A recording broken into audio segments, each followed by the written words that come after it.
मित्रों नमस्कार, मैं Neeraj Shrivastava, advocate, district court Varanasi. मैं आपके बीच बीएनएसएस का चैप्टर 17 जो कि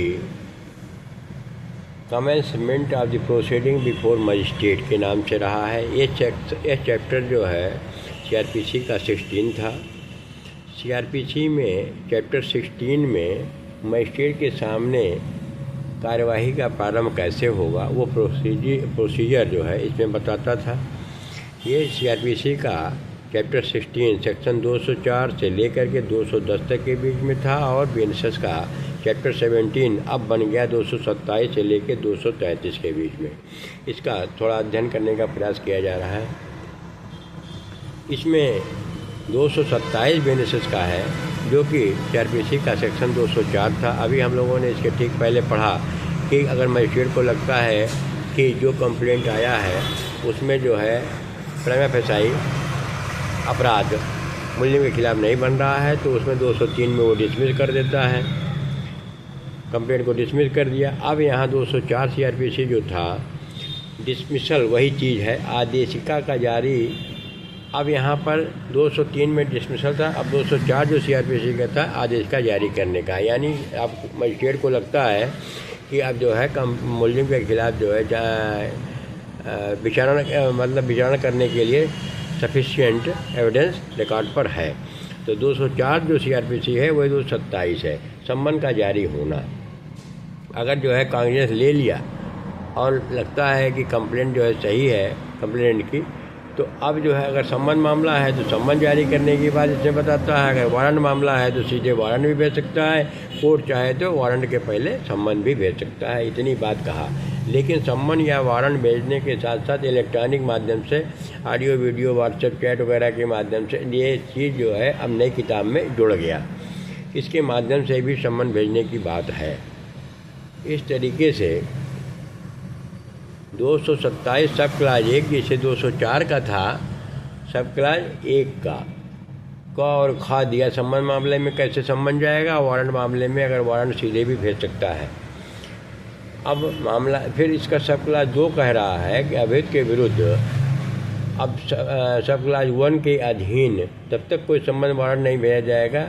अब लिस्ट ऑफ विटनेस की बात आ गई। अभियोजन के साक्ष्यों की सूची अगर हम लोग नहीं देखते हैं, उसमें कंप्लेंट अगर आ गई नोटिस जारी करने के पहले लिस्ट ऑफ विटनेस नहीं है तो पूरी वेसिएट हो जाएगी प्रोसीडिंग, इसमें मुकदमा पूरा ख़राब हो जाता है। लिस्ट ऑफ विटनेस है तभी सम्मन जारी होगा, अदरवाइज मजिस्ट्रेट का ऑर्डर भी गड़बड़ हो जाएगा।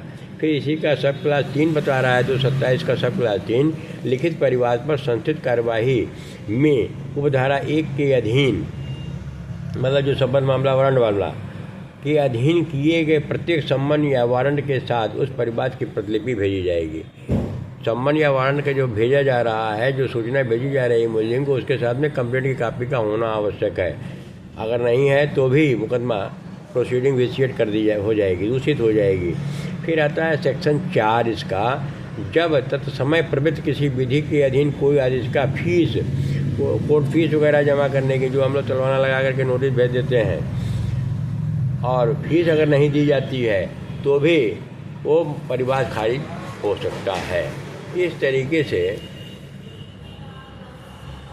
कुछ चीज़ें इसमें रेस्ट्रिक्शन दिया है। सम्मन जारी करने के पहले मजिस्ट्रेट का पावर दे दिया। अब बात आती है सेक्शन 205 सीआरपीसी का जो था कि magistrate may dispense with the personal attendance of accused को जो है एग्जम्पशन करने की है, डिस्पेंस करने की बात कर रहा है कि छोड़ा जाए कि हर डेट पर मुलजिम ना आवे, उसके लिए परमानेंट हाजिरी माफी की एक एप्लीकेशन हम लोग देते थे।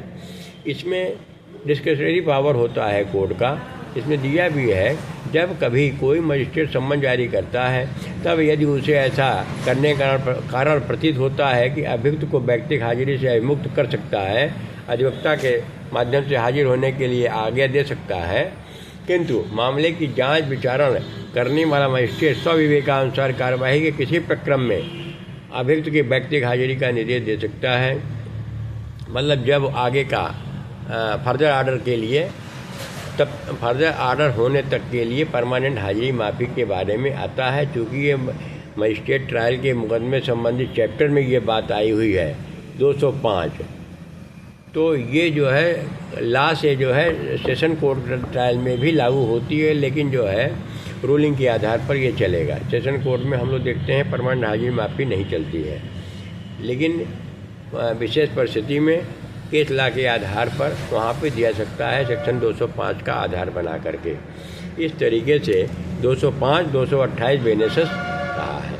फिर आता है 206 CRPC जो था वही 229 बन गया कि छोटे मामलों के, छोटे अपराधों के मामले में विशेष संबंध। यहाँ छोटे मामले पिटी ऑफेंसेज है। पिटी ऑफेंसेज में जो अब जो है पहले 1000 तक का जुर्माना रहा है, इसमें जो है 229 का मतलब हो गया कि 206 में जो CRPC है उसमें जो है जुर्माना है, जुर्माने की रकम जो है अब इसमें जो है सज़ा तो 3 महीने की ही थी, अब सज़ा जो है सज़ा 3 महीने की है, सज़ा इसमें भी 3 महीने की है। पहले जुर्माना कम था, अब जो कि जुर्माना जो है अब 5000 कर दिया गया है। यानी पिटी ऑफेंसेज में इसमें जुर्माना या 3 महीने तक की सज़ा वाले अपराध हों तो ऐसे मामलों में ये छोटे मामले समझे जाते हैं। पहले इसमें जो है 3 महीने, हाँ 3 महीने इसमें भी है, और या इसमें दोनों 3 महीने की सज़ा है या जुर्माना है, जुर्माना और दोनों के साथ में।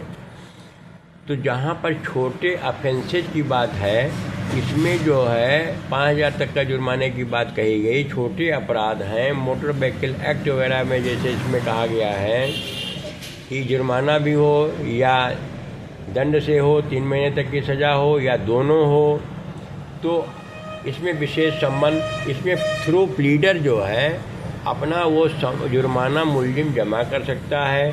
थ्रू प्लीडर जो है अपने मुकदमे की पैरवी करवा सकता है, क्योंकि इसमें जो है सम्मन और ट्रायल में चार्ज बनना नहीं होता है। यदि वो चाहे तो थ्रू काउंसिल भी अपना अपीयर हो करके प्रोसीडिंग देख सकता है।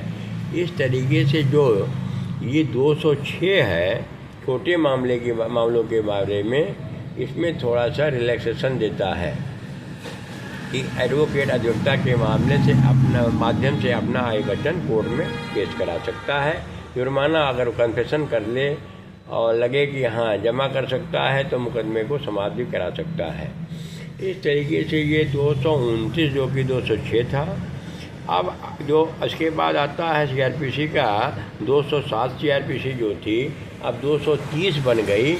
अवैध को पुलिस रिपोर्ट या अन्य दस्तावेज, जब सेशन पुलिस FIR वाले मामले हों, पुलिस द्वारा संस्थित मुकदमे हों, स्टेट मुकदमे हों, तो जो पुलिस की डायरी आती है, FIR आता है 173(2) में चार्जशीट आती थी, उसका जो है उसकी कापी मुलजिम को देने का इसमें व्यवस्था दी जाती है। ऑडियो वीडियो इलेक्ट्रॉनिक सारे दस्तावेज दिए जाते हैं। 207 इसमें जो है यही कहता है। इलेक्ट्रॉनिक एविडेंस वगैरह तो बड़ी मशक्क़त के बाद मिलता है सुप्रीम कोर्ट के केस लॉ वगैरह के आधार पर, अदरवाइज तो वो पेन ड्राइव ऑडियो वीडियो सब उसमें ऐसे ही फाइल पे पड़ा रहता है, बाद में सब प्रिज्यूम करके मान लेती है कोर्ट।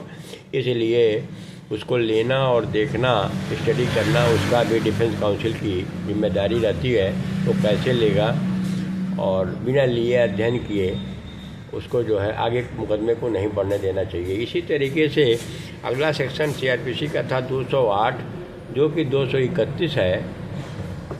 जो मुकदमे जो है ट्राइबल बाय सेशन होंगे, मजिस्ट्रेट के पास हैं आए और उसको कमिटल करना है, तो उसका जो है सारे पेपर जो है कंप्लेंट केस में, अगर जो है जो कंप्लेंट जो है सेशन कोर्ट में जानी है तो उसकी कापी वादी मुलजिम को देने की ये व्यवस्था 208 CRPC बताता है। 209 जो CRPC था, 232 जो है बेनेसेस है, वो जो है इसमें कमिटल की बात करता है कि अगर जो ट्राइबल बाय सेशन कोर्ट वाले मुकदमे हैं, जो मजिस्ट्रेट के यहाँ से सेशन कोर्ट में जाना है, उनको कमिटल का पावर बताता है।